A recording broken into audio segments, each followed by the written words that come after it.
ઉત્તર ગુજરાત યુવક મંડળ સંચાલિત બોમ્બે મેટલ પ્રાથમિક શાળામાં કોઈપણ બાળક આર્થિક કે શારીરિક નબળાઈને કારણે શિક્ષણથી વંચિત ન રહેવો જોઈએ તેવા ઉમદા ઉદ્દેશ્ય સાથે એક વિશેષ સેવાકીય અને પ્રોત્સાહક કાર્યક્રમનું સુંદર આયોજન કરવામાં આવ્યું હતું। આ પ્રસંગે શાળામાં સેવા, સંવેદના અને શિક્ષણના સમન્વયનો અનોખો ત્રિવેણી સંગમ જોવા મળ્યો હતો।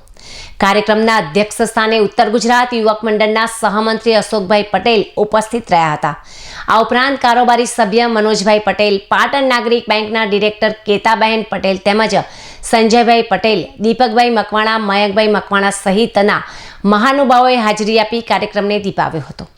આ અવસરે માનવ સેવા ટ્રસ્ટ ગુજરાતના પ્રમુખ શ્રી દીપકભાઈ મકવાણાના માર્ગદર્શન હેઠળ ટ્રસ્ટના સભ્યો પ્રતિકભાઈ પટેલ, પ્રશા પટેલ અને આયશ પટેલના વિશેષ સહયોગથી માતા પિતાની છત્રછાયા ગુમાવી ચૂકેલા અનાથ અને દિવ્યાંગ વિદ્યાર્થીઓને નિઃશુલ્ક ફૂલસ્કેપ ચોપડાનું વિતરણ કરવામાં આવ્યું હતું।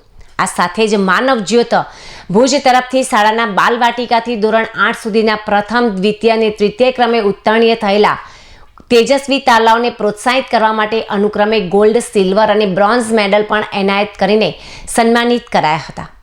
કાર્યક્રમના અંતે ઉત્તર ગુજરાત યુવક મંડળના પદાધિકારીઓ, ઉપસ્થિત વાલીઓ અને શાળાના શિક્ષકગણ દ્વારા માનવ સેવા ટ્રસ્ટ માનવ જ્યોત ભુજ અને દીપકભાઈ મકવાણાની આ પ્રશંસનીય શૈક્ષણિક અને સામાજિક સંવેદનાને બિરદાવી હૃદયપૂર્વક આભાર વ્યક્ત કરવામાં આવ્યો હતો।